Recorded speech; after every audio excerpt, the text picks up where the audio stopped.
बच्चों, how are you? कैसे हैं आप? ठीक। अभी इसके पहले हम लोग पढ़ रहे थे, ठीक है, बैलेंस डाइट के बारे में।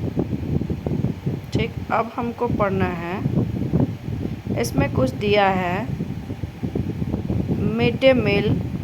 ठीक है, तो मिड डे मील एक्चुअली होता क्या है? पहले क्या है, तो मिड डे मील जो है एक स्कीम है, ठीक है, जो पॉपुलर है, बहुत ही प्रसिद्ध स्कीम होता है। और ये गरीब बच्चों के लिए स्कीम, ठीक है, प्रोग्राम बनाया इंडिया में, ये चलता है। इसमें एक्चुअली होता क्या है कि ये लंच के फ्री लंच मिलता है स्कूल के बच्चों को, ठीक है। वर्किंग डे के जब स्कूल रहेगा, उस स्कूल खुला रहेगा तो उसी में लंच में खाना मिलता है, पौष्टिक आहार मिलता है। और इस आहार की वजह से भूखे प्यासे बच्चे, ठीक है, भूखे प्यासे बच्चों को आहार खाना खाने को दिया जाता है। और इस खाने की वजह से गरीब के बच्चे पढ़ने भी आएंगे।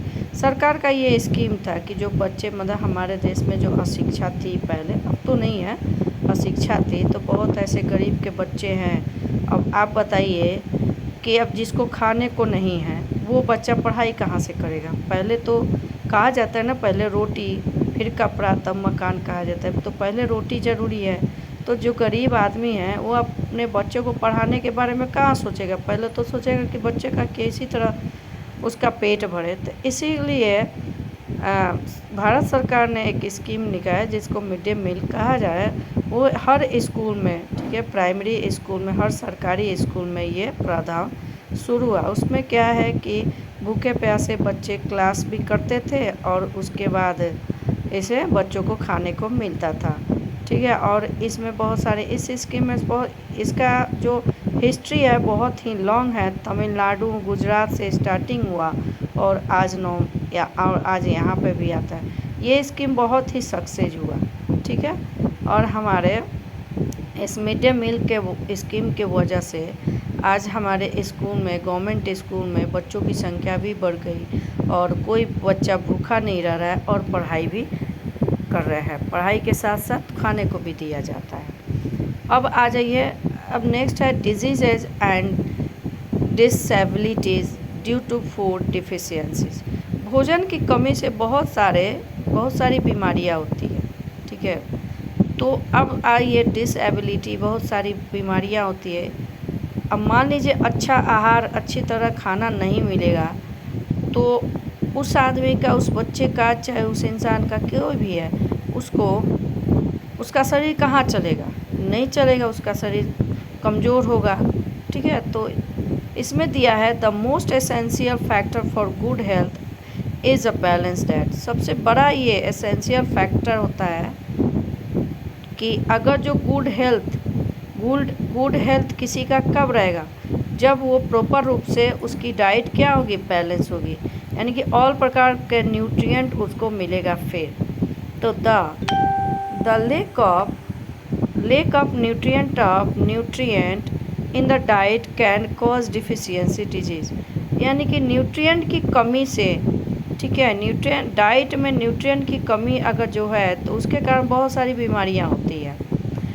For children milk is the best. Children के लिए क्या होता है? मिल्क बहुत ही बेस्ट फूड होता है। During the period of growth nutritious food is needed daily in sufficient. अगर जो ग्रोथ पीरियड में, जैसे छोटे बच्चे हैं उनका तो ग्रोथ हो रहा है।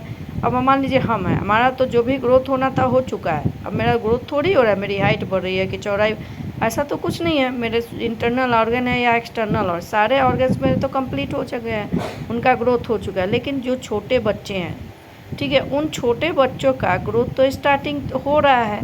तो उस समय जो न्यूट्रियस फूड है उन बच्चों को बहुत ज़रूरी है मिलना, ठीक है, जिसमें मिल्क जो है बेस्ट फूड कहलाते हैं।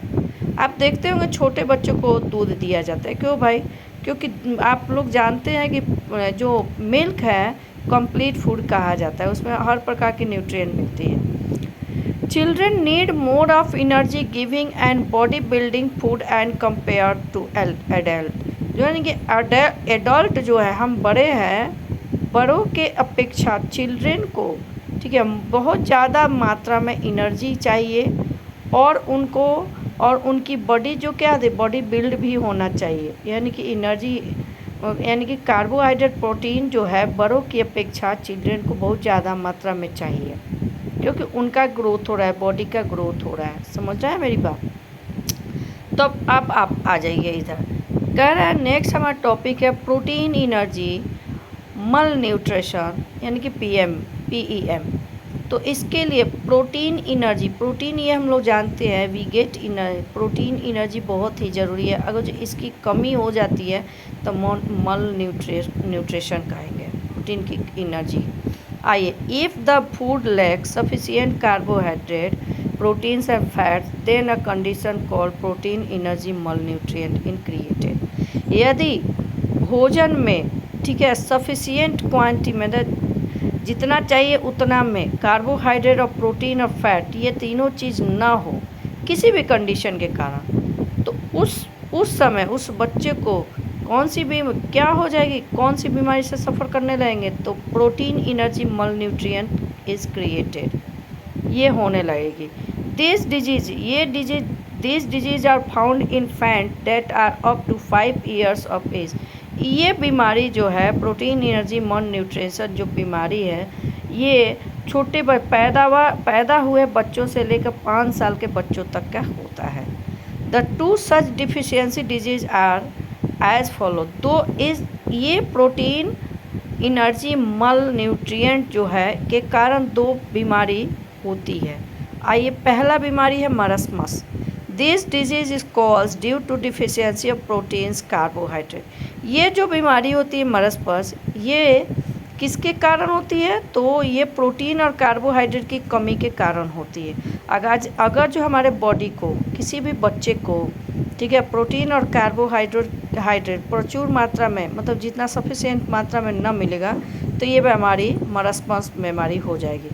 इस बीमारी में का लक्षण क्या होगा, इस बीमारी में एक्चुअली होता क्या है, तो in this the baby has thin limbs and very low weight as compare to his age groups.